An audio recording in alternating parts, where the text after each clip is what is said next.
நான் உங்களுக்கு ரப்பர் முட்டை எப்படி செய்யுதுன்னு காட்ட போறேன். ரப்பர் முட்டை செய்ய வினேகர் முட்டை வேணும். அது வினேகர் எந்த கடையில வேணாலும் வாங்கலாம். கடையில எல்லாம் வினேகர் இப்படிதான் கிடைக்கும். ரப்பர் முட்டை செய்யிட்டு முதல்ல ஒரு ஜக் எடுத்து அதுல முட்டை போட்டுட்டு முட்டை முழுகிற அளவுக்கு வினேகர் ஊத்திடணும். அது 24 hours அப்படியே வச்சிருந்தா அதுக்கப்புறம் அது ரப்பர் முட்டையா மாறிடும்.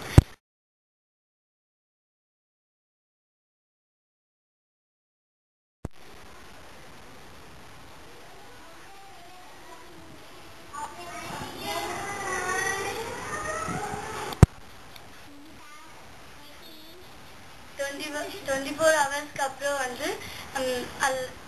வினேகர்ல அசிட்டிக் ஆசிட் இருக்கு. முட்டை தோலுல கால்சியம் இருக்கு. அசிட்டிக் ஆசிடோ கால்சியமோ ஒன்னா சேர்ந்தா கால்சியம் உருகிடும். அதனால முட்டை ரப்பரா மாறுது.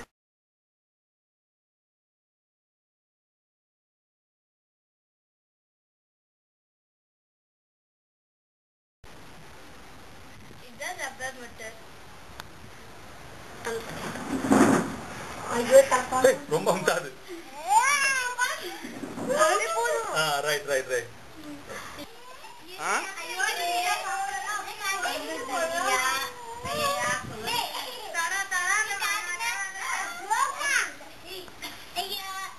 எல்லாரும் தொட்டவங்க எல்லாம் போய் கூட சோப் வச்சு கை கழுவணும்.